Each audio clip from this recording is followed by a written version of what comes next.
Forget gurus. Forget anyone claiming to be an online business expert without going through the challenges of entrepreneurship themselves. The Real Money, Real Business podcast is here to prove the best insights in online business comes from your fellow online business builders. We dig into stories of entrepreneurs selling their business on the Empire Flippers marketplace so that you can learn how they made their business profitable, how they overcame obstacles, and what lessons they learned in their online journey. If you want to take your business and your knowledge to the next level, you've come to the right podcast. Let's get started.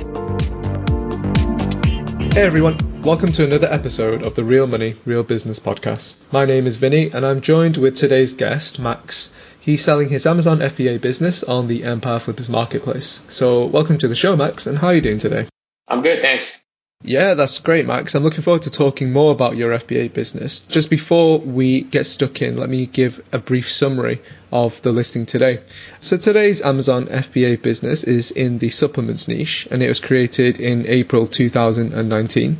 The average monthly revenue for the business is $17,329, and it makes an average of $6,122 per month in net profit.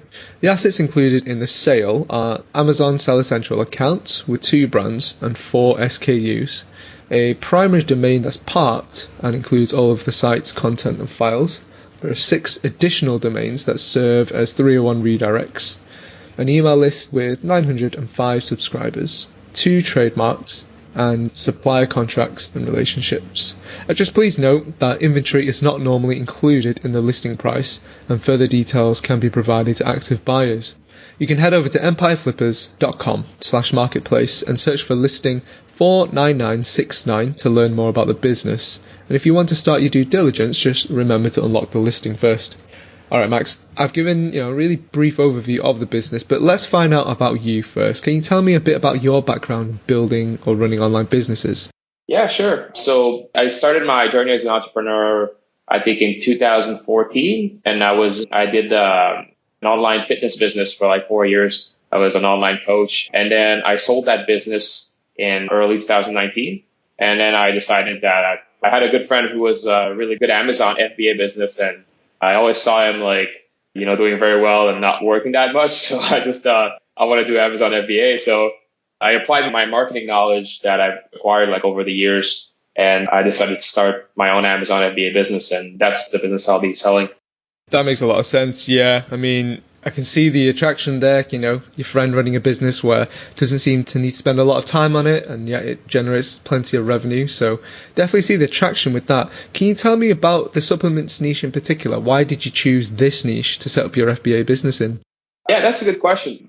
Well, there's different things, but the first more obvious thing is my first business where I was doing online fitness. I found a really good US supplier for supplements. And I did start I think 3 or 4 products there that were related to weight loss. And those I ended up selling when I first sold that business before I got into Amazon FBA. But it was enough for me to get into supplements. And as a marketer myself, there's something that I like about supplements, which is there's really only, for other types of products, you can compete on a lot of different factors. Like people that will have electronic products from China, they can make the product look different and stuff. Whereas supplements, you really only have that label, and whatever you put on that label is going to determine how successful you are, what the brand name is going to be, mostly the brand name and the product name, and then how you market that. But, in the supplement space, people say it's competitive, but I view it differently. I think that in the supplement space, it's actually, because a lot of people don't necessarily know a lot about marketing and how to brand supplements properly.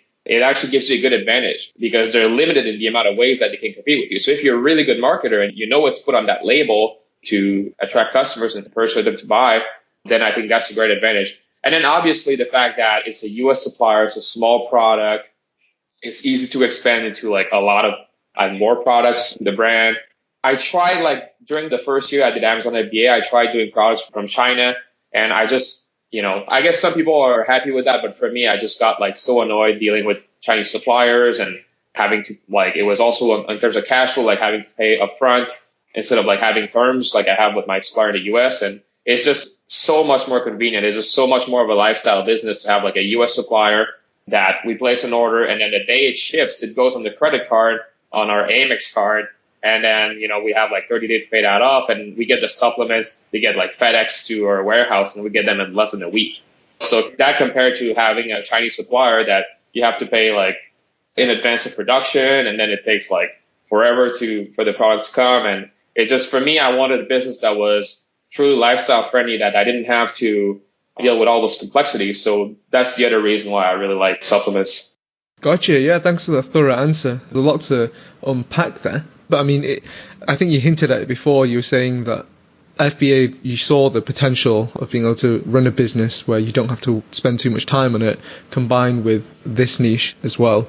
It sounds like there's potential to remove a lot of the complexities and the logistics and the manufacturing, etc., which, I guess made the combination of the two, this niche in this business model, it sort of made sense, really.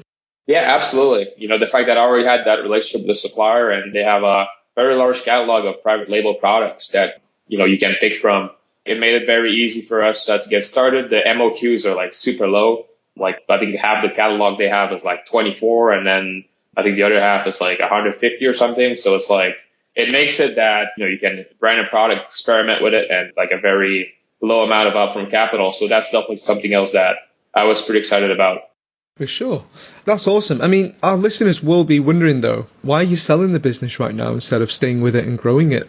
Well, to be honest, the reason why I'm selling it is because I have a new project that to me is more exciting. And if I sell the business right now, so basically, I guess my business right now is split in two. I have this 2 health supplements brand, these 4 SKUs that I haven't done much to grow or modify the listings. There's just been stable income and profits over the past year.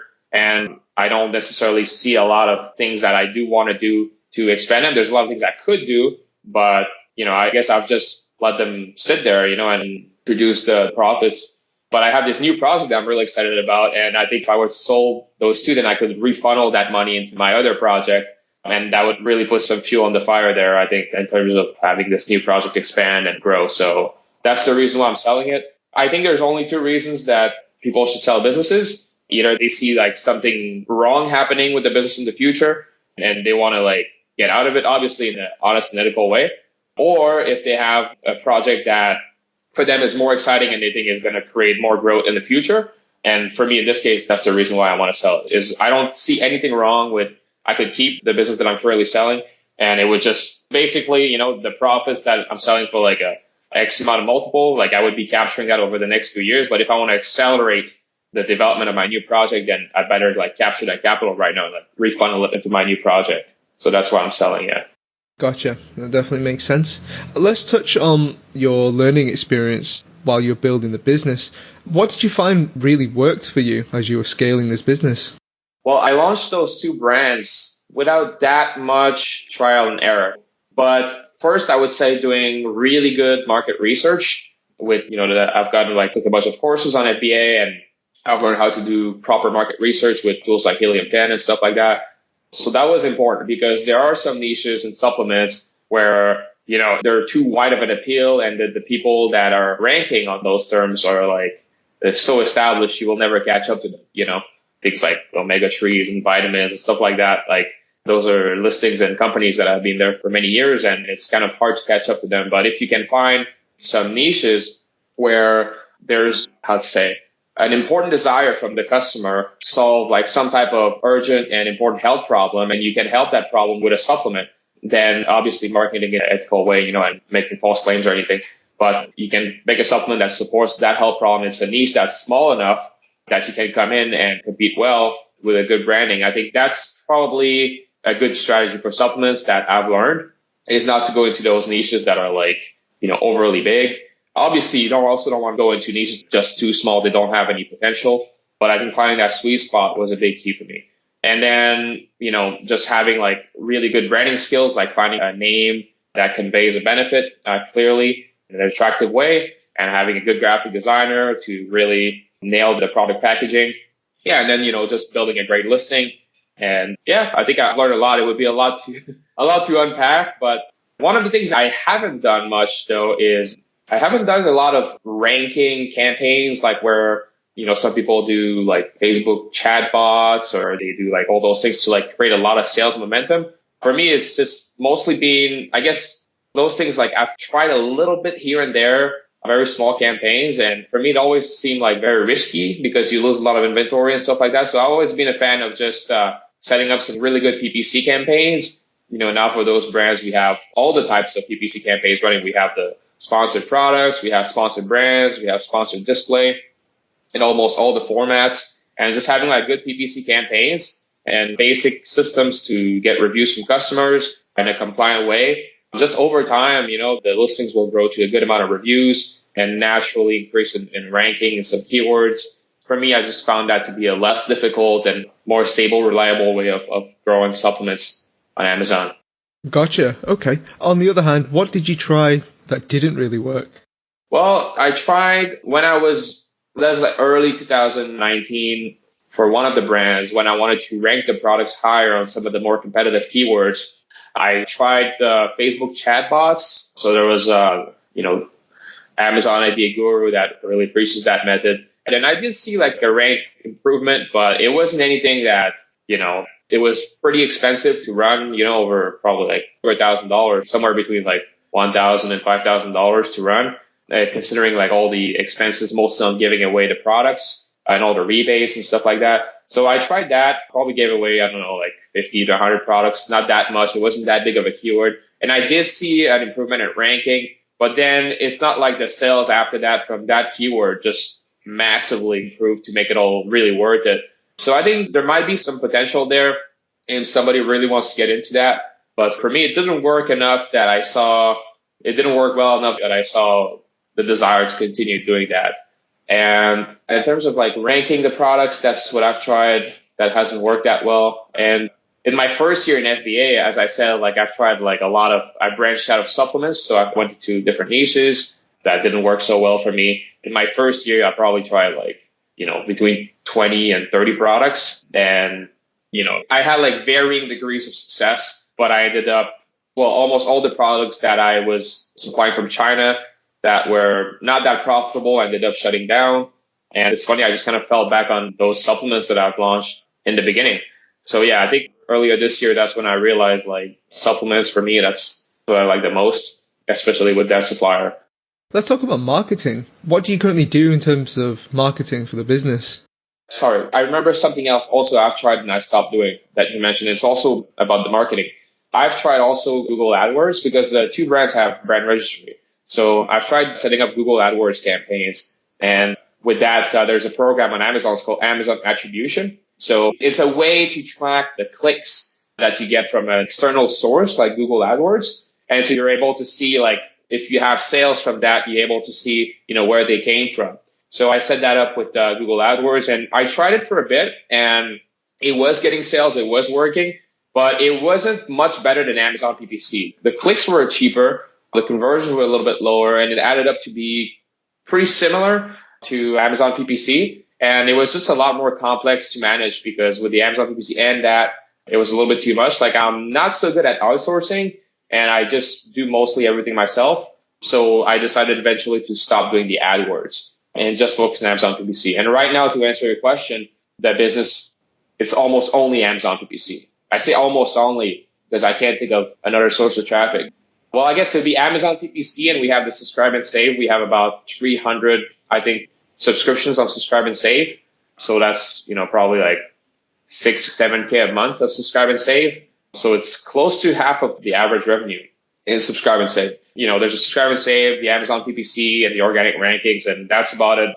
There's almost like no external traffic that we're set up. So yeah, definitely that would be an opportunity for the potential buyer. Like, especially with Amazon attribution, you can set up all sorts of different campaigns and you can track your ROI, which has been like the big missing and frustrating thing with Amazon for so many years is you could set up like Facebook ads campaign, display campaigns, all these different things, email lists, influencer campaigns. You just wouldn't know like how much ROI you got. So it would be like really hard to scale, but now you can do that. So I just haven't gotten into it, to be honest. I've been mostly focused on my new project and I haven't spent the time to really find these new channels of marketing. Gotcha. So mainly around Amazon PPC, subscribe and save, and organic rankings. Yeah, makes sense. Let me ask you then, on a day-to-day or even a weekly basis, what's the type of work that you need to do to maintain the business? the business that I'm currently selling, there's not a lot, on the PPC is pretty automated. I have a software that's hooked on to the account and it's just like all the automation. I've tried doing agencies before. I've worked with 2 agencies and I just found them to be sometimes all right, but not really worth the money compared to like a really good software and just, me like setting up the campaigns properly at the beginning and then just like hooking up a good software to do all the bit adjustments. For the Amazon PPC, then I want to say like not even an hour a week that I spend. Like I haven't looked at those campaigns in a little bit. So, and then the customer service, there's basically none. In my other products, when I was selling different products from China, like electronics, stuff like that, I get tickets, right? I get like inquiries through the Seller Central account. And now it's supplements, I almost get nothing. So I don't know. I guess customers don't have questions or they're mostly answered by Amazon. So that doesn't take any time. And then the thing that definitely takes the most time would probably just be reordering with the supplier. But then again, it's really easy with the supplier that I have, like just have like a standard procedure for that and just like fill out the spreadsheet, send an email, and then it gets billed on a credit card. And so it's very easy compared to ordering from like China. It's just super, super easy. So I would say like if my job was to manage like that business on a weekly basis, like I could probably do it in, well, definitely less than 5 hours a week. And maybe sometimes like, less than 2 or 3 hours a week. Unless, again, you want to set up new things and grow the business, then definitely you're going to add time to that workload. But if it's just like to maintain the current business, there's not a lot to do. Okay, so it sounds like it's pretty hands-off and it more or less runs on autopilot at the moment. Yeah, definitely. I keep an eye on it for sure. Like it's just how I like to do it. I like to keep a pretty close eye on, I like to look at my sales every day or every other day and, just, I guess, look at the numbers, like see like if everything is fine. But, aside from that, it is pretty hands-off for sure. Yeah. Gotcha. Max, if you were to stay on with the business, what are some of the ways that you would try to grow it? Well, there's a lot of things that I would do. If I couldn't necessarily work on new projects or anything like that, I would have to like scale that business particularly. There's a lot of things. The first thing I would probably do is optimize. One brand has, I think I would say, well-optimized listing. And then the other brand, I think, work on the listings a lot more. So basically, there's 3 SKUs where I would probably improve the listing images. Right now, it's got like, I think like 2 images on the listing. So that's not so good. Like I should like add more listing images to it. And yeah, that's about it. Probably work on the images, maybe add a promo video. I've recently like done an audit with a company that, helps like Amazon sellers grow. And that's one thing they said like, oh, you should do like a promo video. So like that's like a 2-minute video that would, promote the brand, either like some type of like montage or like some type of talking head video that goes on the listing. So that's something you can do with the brand registry. I would probably do A+ content on all the listings. And then I would probably do Amazon stores. So basically like fully like really use all the features that Amazon gives you for brand registry to make the listings look the best with all the images, the video, the A+ content, and then the Amazon store. Then I would probably set up more external traffic sources, especially one of the 2 brands is related to a health concern that a lot of people have, like millions of people in the US have that health concern. So there's definitely potential. And it's very uniquely branded in a very attractive way. So it's kind of a shame that I haven't spent much time figuring out an external traffic strategy. But if I could find a strategy that would work well, like some type of like display advertising or some type of partnerships with like blogs that are related to that particular health concern, then there would be like probably a lot of potential there to scale that product. And then maybe also, since we already have one of the primary domain for the primary product that's producing the most profits. So I would probably set up a Shopify, some sort of like offsite Shopify, and maybe put an insert in the product so that people get a discount and we could move some of the revenue off Amazon. Probably also start leveraging the email list a little bit more. I haven't emailed. This is an email list that's being built out, just inserts so people, like they can insert and like we give them a little incentive to go and sign up. So it's just people that have signed up for that, but I haven't emailed them at all. Probably leveraging that too. Maybe expanding the product line would probably good. Expand some new products. There's like a few other products that would be good complements to the current products that are there. Either supplements or even like other physical products that would target the same health concern behind the supplement.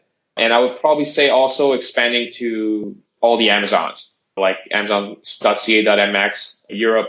It's just something I haven't gotten into because for me, I don't really necessarily want the complexity, the logistics of it. But if there's a buyer that would be interested in setting that up, then it's definitely something that would be quite easy to set up because I know that supplements particularly are not always eligible for shipping overseas. You know, you can buy, like, if you're in a country other than the US, you can usually go on Amazon.com and having shipped to like whatever country you're in. But supplements, I think a lot of times they require you to buy them on your local Amazon. So if you're like in the UK, then you need to buy it on Amazon UK. So, you know, having the product there would probably add like more sales, a certain amount of extra sales. So yeah, those are some of the ideas that I've listed here. That's great, Max. It definitely sounds like there's lots of different avenues for growth and more opportunity to expand, for sure. But, you know, as with all businesses, there's always inherent risk, right? So what would you say are some of the biggest risks with this business that a buyer should be aware of? In terms of risks with this business, well, I guess in Amazon, you know, Amazon is a competitive, dynamic environment. So I guess, you know, there would be like a huge amount of competitors coming in into those niches. I don't know, maybe that would create like a decrease in sales over the long term if the person just like the buyer doesn't do anything to maintain a competitive advantage. But then again, you know, it's like the products, I've never been really focused on the ranks of the keywords that I'm ranking for. And so you ask me like, oh, is there like one keyword that gets all the sales and you're ranking number one and that's like, you could lose that ranking? Like, I don't think so. I think that most of our products, there's like a big like cloud of different keywords that we rank probably, you know, in the top 10 or top 30, and then we get like sales through all these different keywords. So I guess what I'm trying to say is I don't see any risk where like the business would be killed overnight. Well, I guess there's always Amazon that could come and like suspend any account for like whatever reason they can find. So, but that's a risk with like pretty much all Amazon businesses.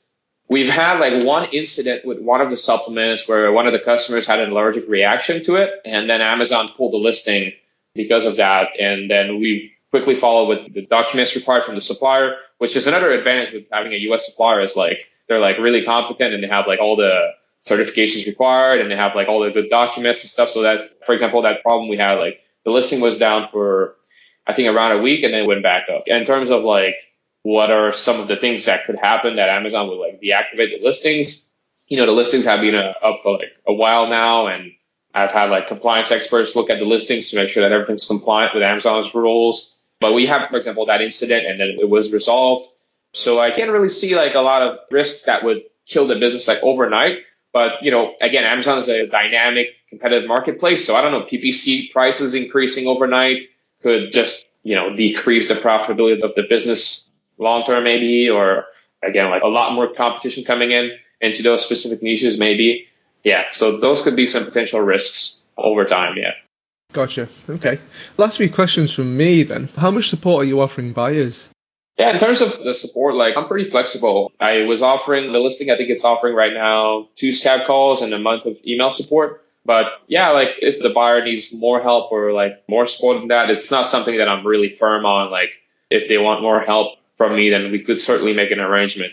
I just don't necessarily see why they would need more than like 2 calls and 30 days of email support. But if they would need more, then, you know, I'd be open to that. Mm-hmm. And are you willing to commit to a non-compete? Yeah, sure. Awesome. And are you open to negotiating seller financing, something like an earn-out? I guess right now I'm looking for cash upfront deal. And for the right buyer in the right circumstances, I would be open to, you know, negotiating something like that. But it's not really what I'm looking for right now. But if the conditions were right, like, and it made sense, then I would certainly consider it. Yeah. Yeah, no, that's really good to know. Last question for you here then. If you put yourself in the shoes of a buyer, why would you say that this is a business that's worth acquiring? Well, I guess it would depend on what type of buyer it is. If it's a buyer that's already has resources in place and they're already like pretty good at Amazon and they're trying to really grow this business, I think as I've listed, there's a lot of potential opportunities for growth.